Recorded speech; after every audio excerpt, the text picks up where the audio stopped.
Well, good morning, Glue Troopers. Max and Max's Models here, and back home for a few days. I don't go back to work until Saturday, so of course no live stream Saturday night. We might try to hold one Friday night if we can work it out, and we'll see how that plays out, and I'll let you know. So I was going to keep all this quiet, but since it's already slipped out, as you guys know, I am currently scheduled to retire at the end of the month, actually the first of next month. So this will be my last trip as an airline captain. And I'm looking forward to it, ready to take the show full time and do other things. And, you know, we'll talk about that in more detail after it happens, if it comes to pass. So I hope that clears up a few things for everybody. And with that out of the way, I got these pictures from Mr. Campbell today, and he was rigging that Airfix Handley Page 42, which I've built, and it's a good kit. Luckily, the HP 42 does not have a lot of rigging, being a very late biplane design, and he's using metal wire, which at that scale I think may be the better way to go. I was just talking about this with Bruce, the Mystic Modeler Ships, and he's really getting into using metal wire for rigging model airplanes. I believe mostly guitar E strings. I'm going to probably try that in the future because EasyLine has its ups and downs. I was also talking with Trey over at Trey's Models, and he was talking about some of the problems he's had with EasyLine, and there are a lot of little issues. We may talk about the whole rigging issue in more detail.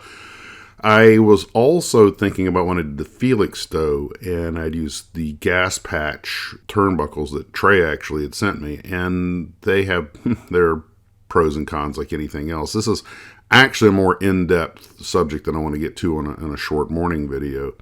But the particular issue that Mr. Campbell was having with the HP42, which is common, is that the glue stains the paint, and what do you do afterwards? And of course, the general consensus is, well, you just paint over the glue smear. But it becomes a real trick. But I personally, when I did the Douglas World Cruisers, I had this problem a lot, and I had the very paint that I used available to me to touch up the area. Fortunately, the struts and the bottom of the wings were the same color. That made life a lot simpler. So if the paint, sort of colored outside the lines a little bit, you didn't notice, but it still looked a little different. The glue has a smoother base that sometimes bleeds through a little bit. Plus, as we all know, you can use the exact same paint and brush over an area. I'm like, oh, this is okay. This won't show. But then either the brush stroke showed because I'd originally painted it with an airbrush, but I was touching it up with a regular brush. It's really, really tricky. That's why a lot of people like the gas patch turnbuckles, because you pre-drill the hole, put the turnbuckle in there, and no fuss, no muss. But even then, it can get a little touchy to get it just right, and you have to be careful because turnbuckles are also a different color, so now you have to get them the right color. Rigging at the professional level is really tricky. I've seen some work where I could not see the attach points. I mean, the cable just seemed to disappear into the wing.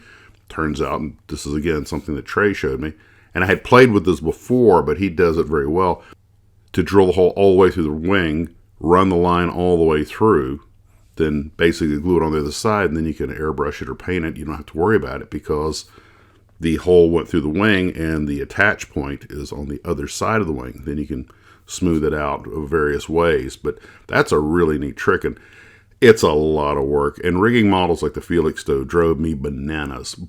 But you start getting into it and you're like, man, it just looks so good when you're done if it's done right.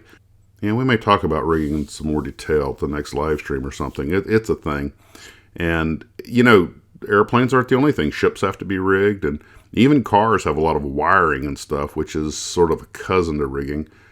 It's just one of those subjects that people either go, roll their eyes and go, this is why I don't build World War I model airplanes. Or they, I love rigging. Bruce loves rigging his model ships and everything.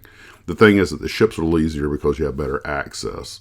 Rigging World War I model airplanes, especially at the 1/72nd scale, I think is the 8th ring of hell. So anyway, but I just can't stop. I didn't know I had a masochistic streak. Anyway, guys, that's just all I'd talk about today. And Mr. Campbell, your model's looking great. I look forward to seeing the finished product. You guys take care of yourself. We'll talk at you all later. And as always, model on.